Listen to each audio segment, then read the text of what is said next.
Hello everyone, my name is Roupen. I'm an internal medicine resident and a future hematology and oncology fellow. Over the last 6 years or 7 years almost, started in 2016, I wrote every North American medical licensing exam. The USMLEs, USMLE Step 1, Step 2, CK, Step 2, CS, Step 3, the ABIM, and Canadian, the MCCEE, the MCCEE1, the NAC-OSCE, the Casper, the IELTS, the CAP, you name it. And I learned many things, and that's why I'm making this video today. I want to share with you how I prepared for all these exams, and also some evidence-based methods from a book that I read recently, and I really liked. It's called Make It Stick. It's one of the evidence-based ways to prepare for exams and to study. Okay, so let's start. Lesson number 1 I learned over the years is I like always to start early to prepare for my exams. And I would never prepare the last moment, the last days, for several things. First, those are medical exams. You are taking care of patients, you are making medical decisions. And when you become a physician who's going to practice or she's going to practice by themselves, things can be scary. I'm almost at the end of my residency, and day by day, the responsibility increases. So it's very important to start early and to treat medical knowledge. The other thing that I found also important over the years is repetition and spaced learning. Although they sound cliche, many videos talks about it, but it is very important. When I started preparing for my medical school in high school, I spent days and months repeating information and finding myself forgetting this information. But after several attempts, I was able to consolidate all the info in my brain and able to recall any info I want. I didn't know that was the normal, and I thought like maybe I'm a slow learner. But over the years, after talking to many applicants, many residents, many medical students, and lots of people, I realized that learning is not easy, and forgetting is something normal. And that's not even my opinion. Like if you go to the book Make It Stick, one of the major lessons that the author emphasizes, you have to repeat and you have to use a spaced repetition. So you have to repeat and forget, and after a while repeat the information. So over the last year, I wrote the Royal College of Internal Medicine, and those are exams to practice for internal medicine in Canada and in the US. So I created a flashcard deck. I use Anki. If you watch other videos, like I really love to use Anki, and I still use this flashcard deck on a daily basis, even though I don't have exams to prepare, but I like to repeat information 30 minutes a day or an hour a day. I look at the medical information not a way to pass the exam. I look at it as a tool to keep me fit. I compare medical knowledge to exercise. Working out is extremely important for me. And that's for a valid reason, like you work out, you maintain your physical shape. That being said, if you stop working out, after a while, you're going to lose your muscle. Same comes to medicine. You are dealing with people's life. So repeating the information again and again and making sure you can recall this information and you are knowledgeably fit is very important for your practice as a future physician. The other lesson I want to share is mix your study. And what do I mean by that? It's something I didn't know about until I read Make It Stick. For example, if I'm preparing for the USMLEs or the MCCEE1 or the NAC-OSCE, initially I would focus, for example, on learning gastroenterology or cardiology. And I would repeat gastroenterology, I would keep repeating gastroenterology until I master it. But I found that it doesn't work that way. I will learn a bit of gastroenterology, for example, and then I will move on and learn cardiology, and I will start testing myself again from testing my knowledge on the gastroenterology topics and the cardiology topic or different topics. So my goal is to mix up studies, and this is an evidence-based method. So that would be the second lesson or the third lesson I want to share with you. The other lesson I want to share with you is also don't be afraid of testing yourself.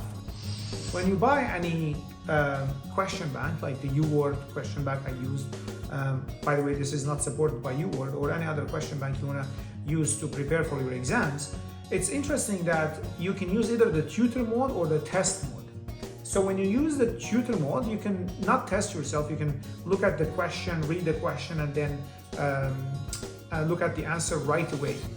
But I think the best way is to use the test mode. When you use the test mode, you will move on to do a set of questions, and then at the end of that test, you will see what is wrong and what is right. So you're simulating the real exam experience.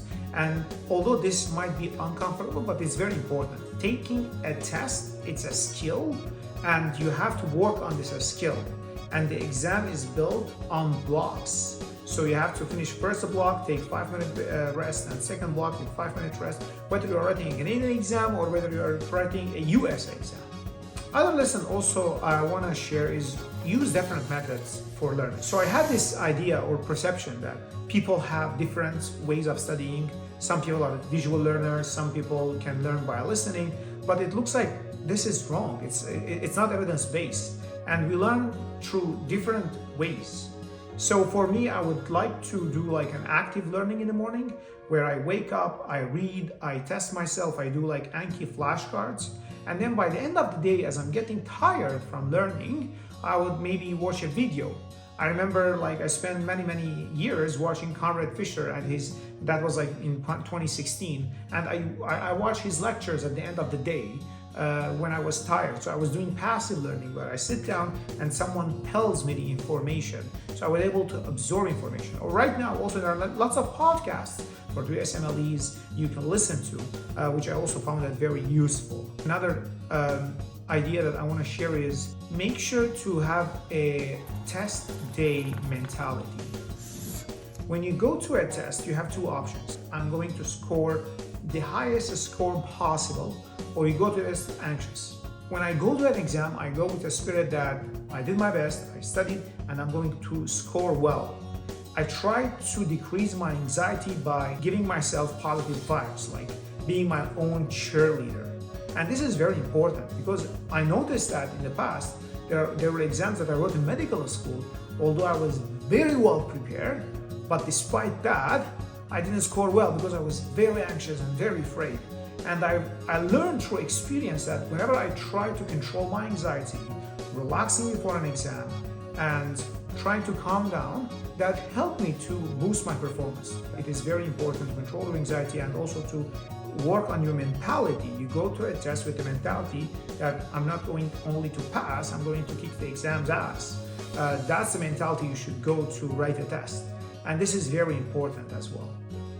Another lesson I want to also share is use the right resources. When you prepare for medical exams, like you can use books or you can use question banks. The real exam is written in the MCQ format. And approaching MCQ format is different than recalling an information. When I ask you what are the signs and symptoms of heart failure, I'm asking you to do recall. When I give you a case of a patient presenting with shortness of breath and they have different signs and symptoms, and some of them are intermixing with heart failure versus ARDS versus pulmonary embolism, and you have to know what is the right diagnosis.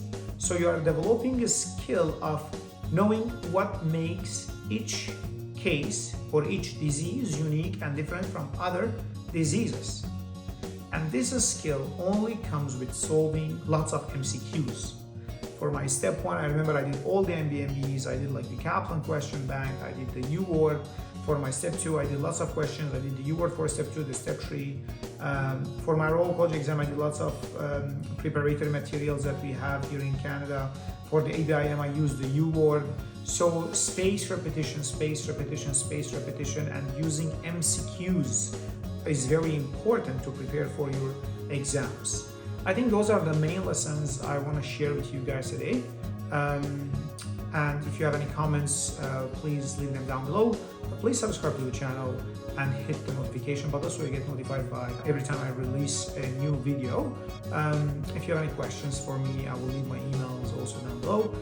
Please feel free to email me and let me know what you think.